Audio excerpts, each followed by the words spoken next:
So, welcome back to the Top Voices channel and our community talk series. My name is Sofia, and I'm excited to welcome Ted Chalouhi, founder and CEO of Duku AI, our expert skilled in product growth and startup strategy, who has already hosted two webinars with us, sharing key takeaways and receiving great feedback from another attendee. So the topic for today is monetization and retention, earning more without a higher customer acquisition cost. And let's get started. Ted, please go ahead. Amazing. Awesome. Let me just present my screen if that's okay.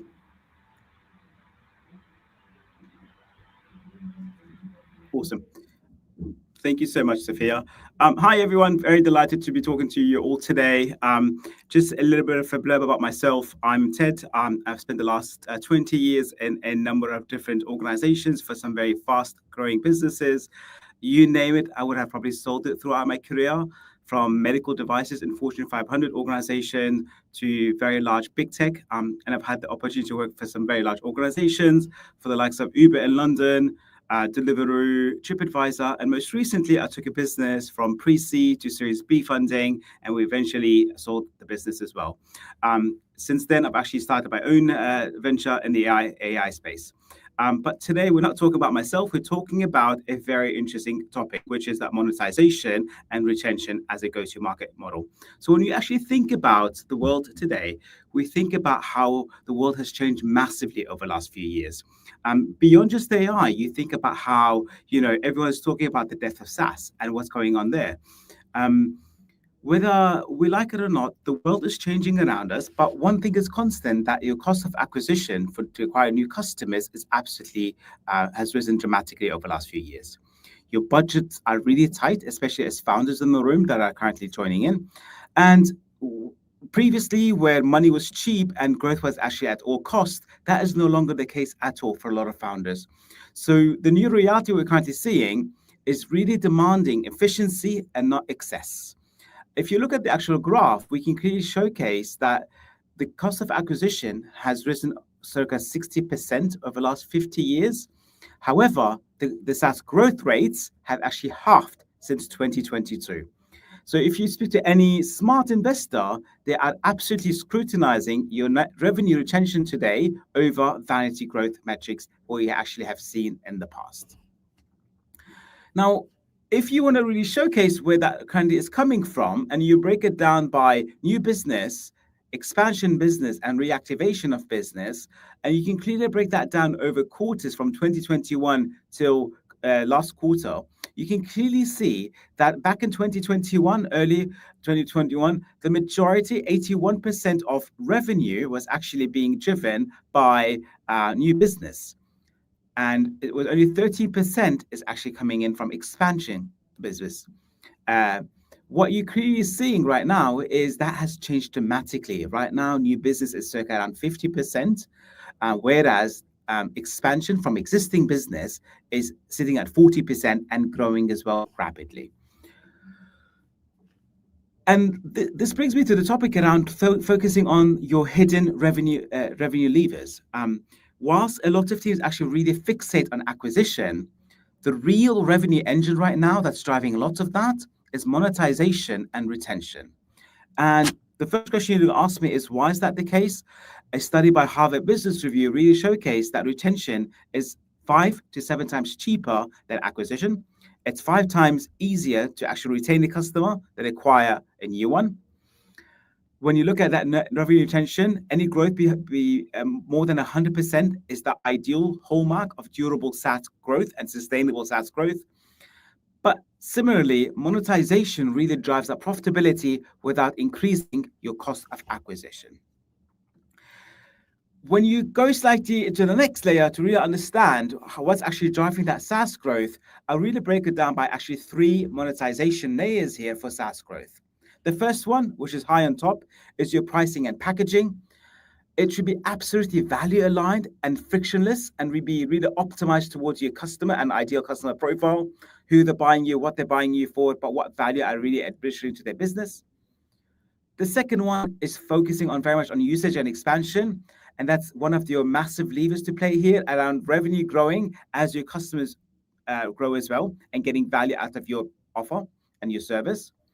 But also in the world of AI, that AI powered personalization enables you to really provide tailored pricing, recommendations, and thus getting to value faster and value realization of your customer.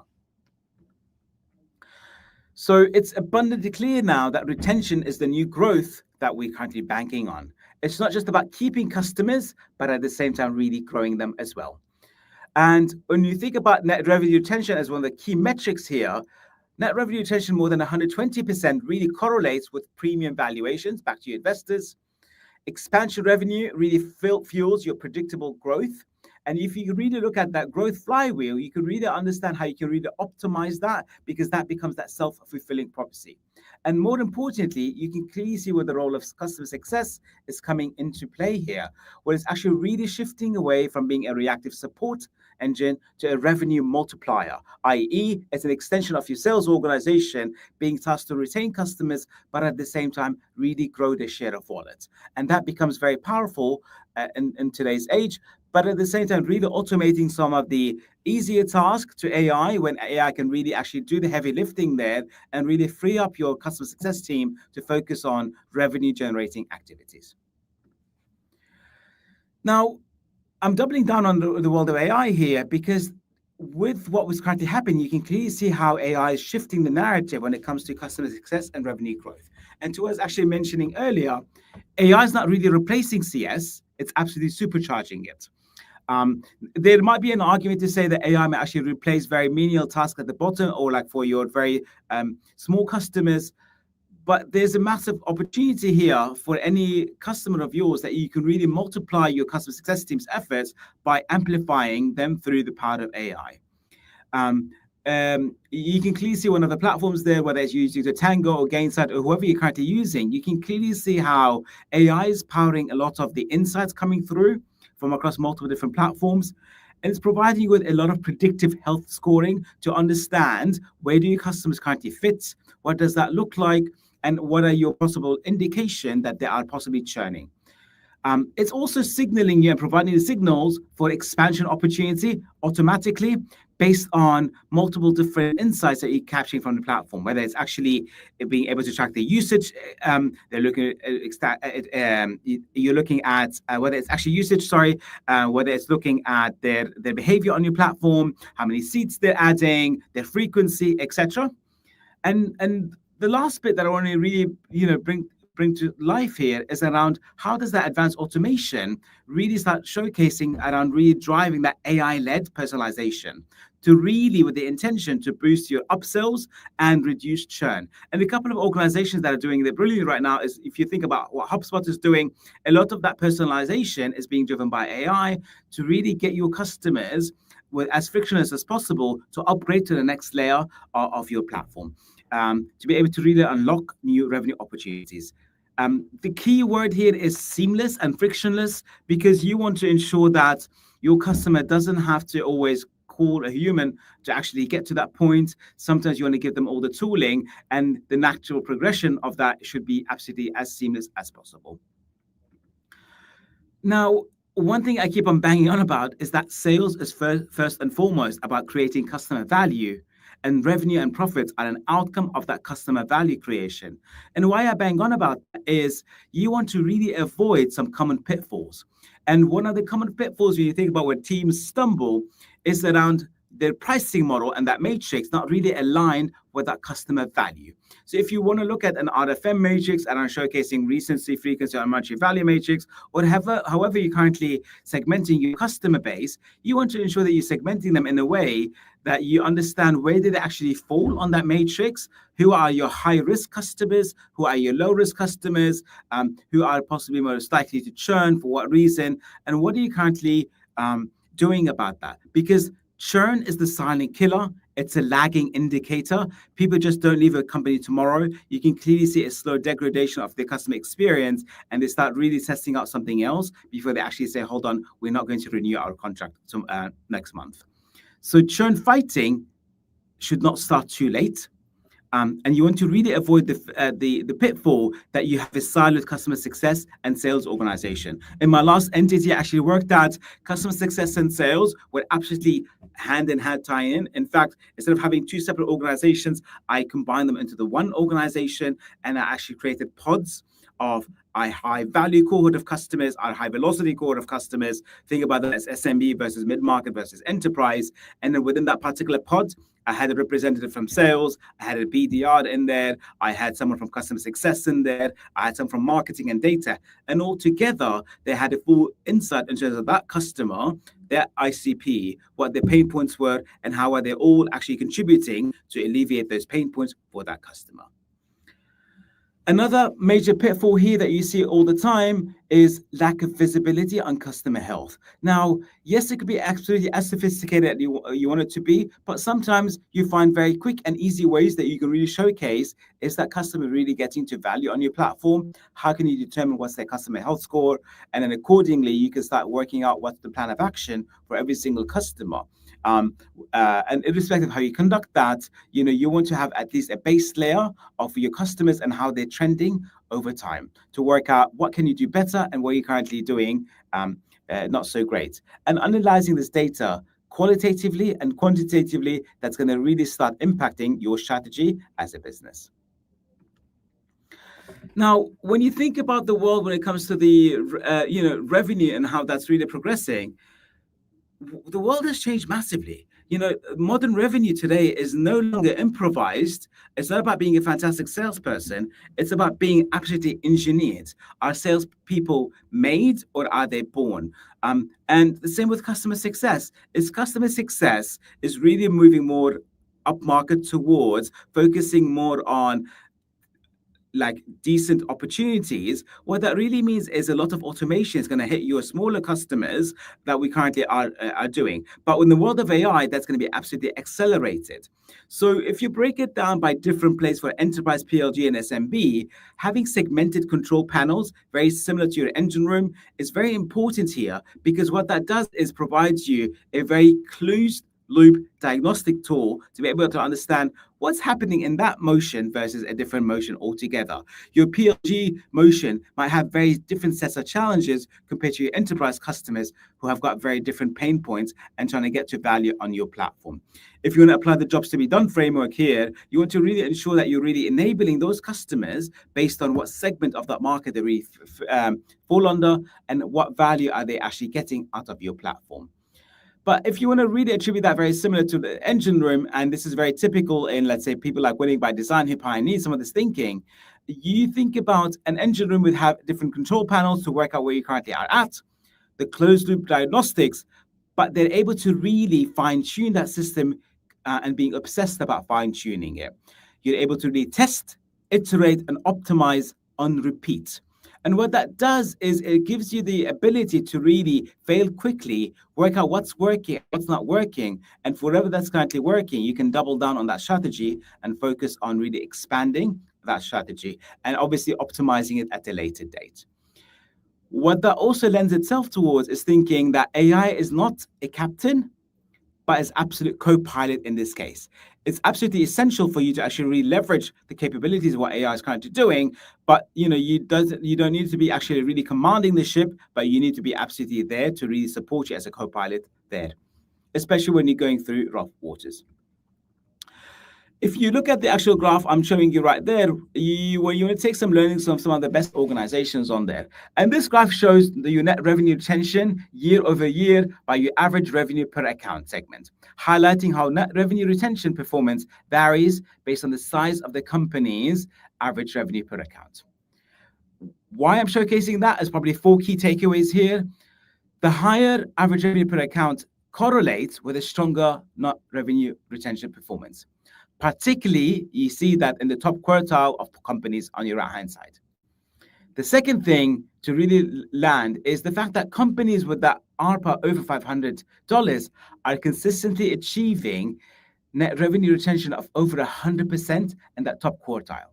Meaning, as they expand their revenue from existing customers, enough to offset that churn. So they are expanding that revenue from the existing customer base at a higher rate to offset that churn that those customers are currently um, going under. And that is almost like the holy grail of how can you drive a strong unit economics back to your investors.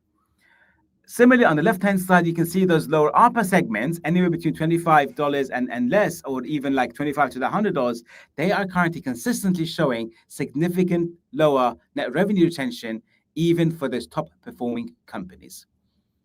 So what that really shows us is the gap between those top quartile, that medium and that bottom quartile is really widening as your average revenue per account is increasing.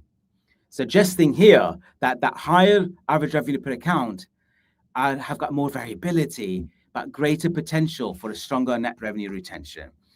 And what some of the examples that you're really showcasing in the graph there, and you can see examples there, is like, for example, a company like Slack, they focus on a net revenue retention of 130 plus via their product-led expansion methodology. And that's what they're currently focusing on. And definitely that source is really working for them. If you think about HubSpot that we mentioned earlier, they're really aiming towards that AI-driven retention and upsells to really drive that net revenue retention per account.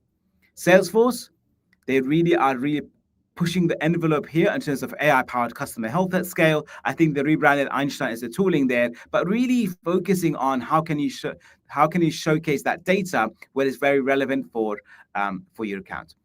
And then finally, Gainsight, who really pioneered customer success platform as a tool there, they're really showcasing how they've actually embedded customer success in their revenue streams and revenue architecture at this stage.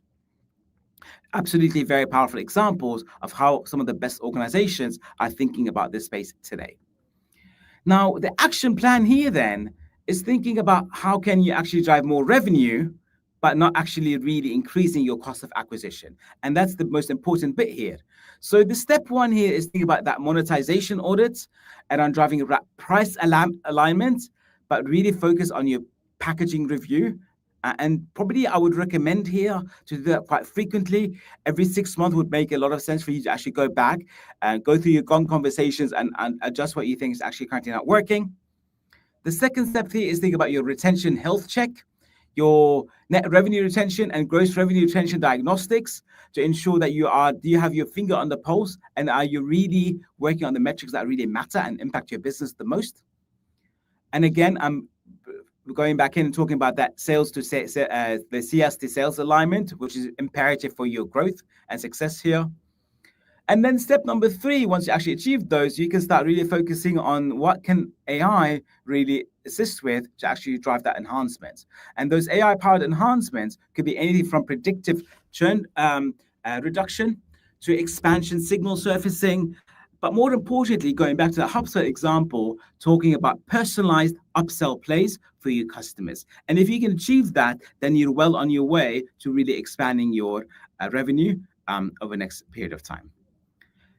So finally, if I want to really talk about this from an action plan perspective, back towards that more revenue, same cost of acquisition, if you want to look at those benchmark from your SaaS leaders, what they're all doing in one way, shape, or form is they're driving monetization first. Very important. They're all very retention driven and really aiming towards that.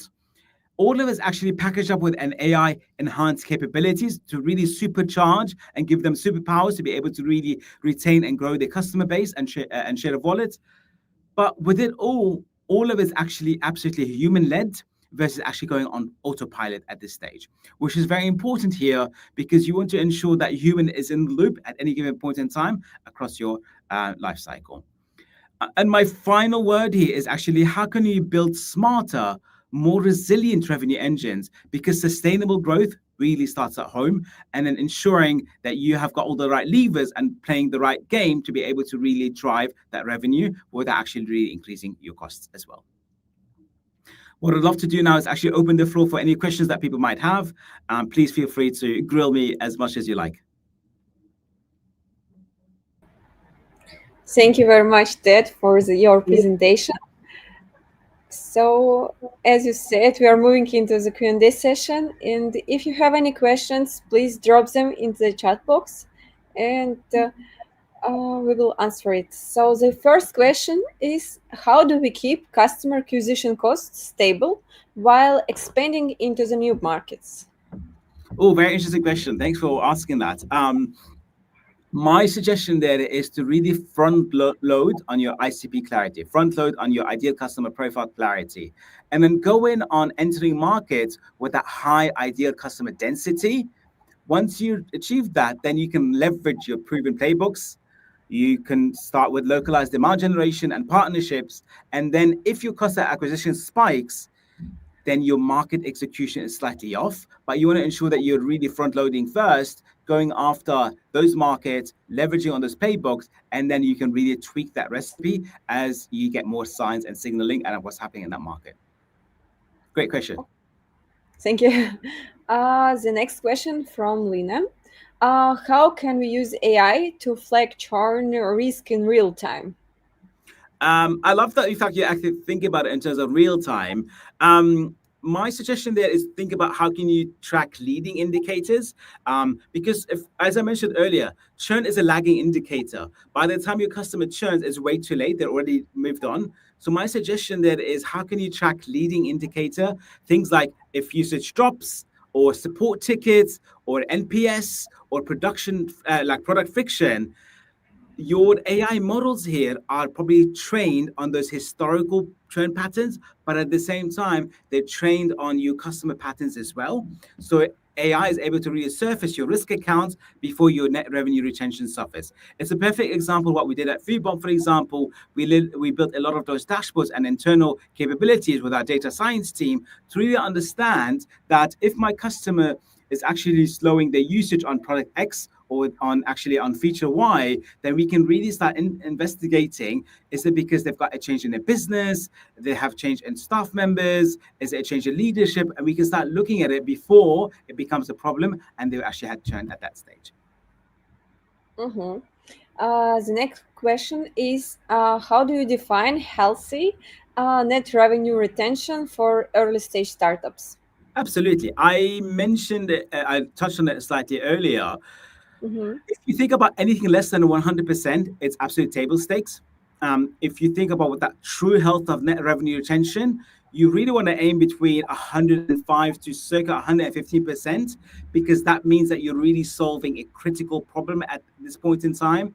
Anything less than 100% when it comes to net revenue retention is really signaling to you that your product is not sticky just yet, and you really want to work with your product team to work out why a customer is not getting to value there. Now, I appreciate now sometimes you don't, you can't get it across every single customer, but the average should really be above 100% to really determine that your customer is getting value on your platform, that they're seeing value there, and the net revenue retention is indicative of that. Thank you. Sarah writes, thanks, that's super helpful webinar.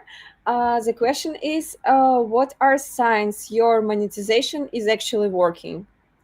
Um, that's a great question because it's something I actually thought about for a while over the last few years.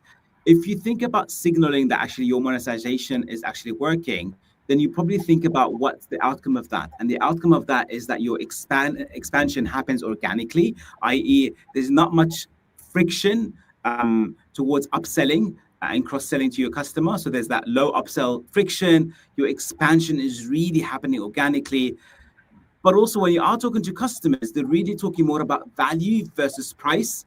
Um, and that's what the key thing they're actually saying. If you're really loving a service that you're currently getting and the platform, naturally you want to explore what else can I actually get value out of in terms of that product and service. So you're going to be going in and exploring, hey, you've done a fantastic job at actually solving this for us. What else can you help us with?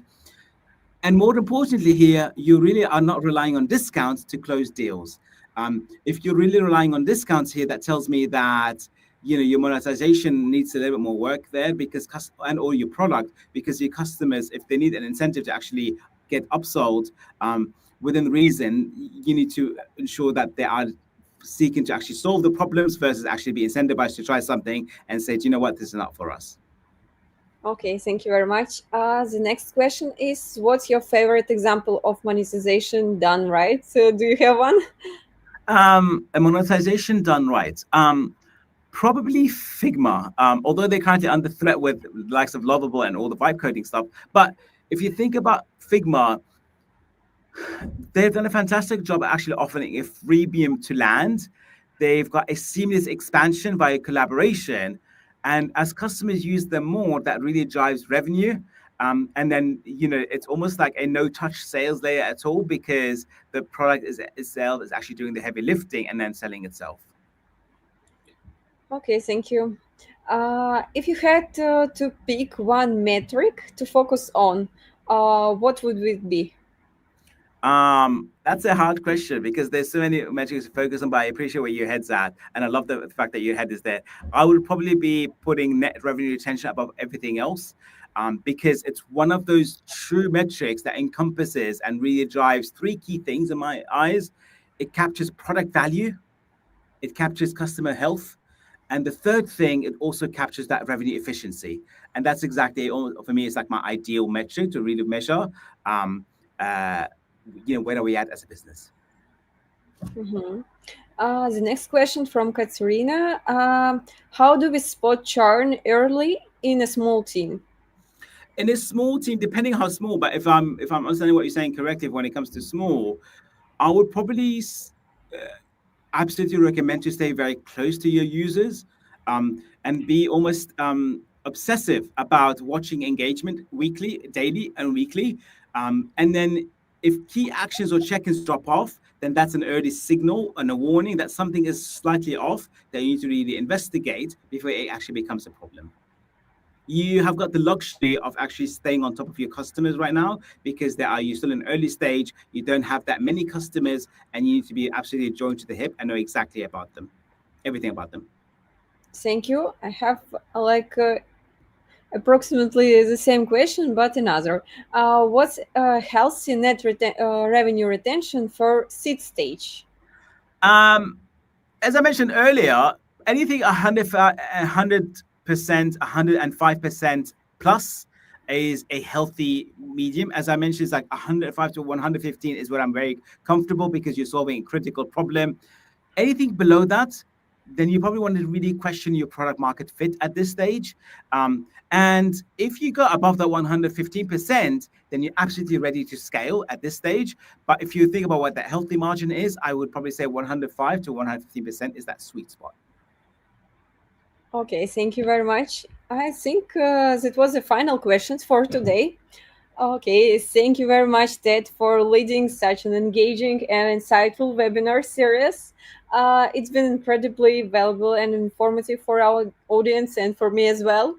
If you would like to connect or have any questions, don't hesitate to message Ted on LinkedIn.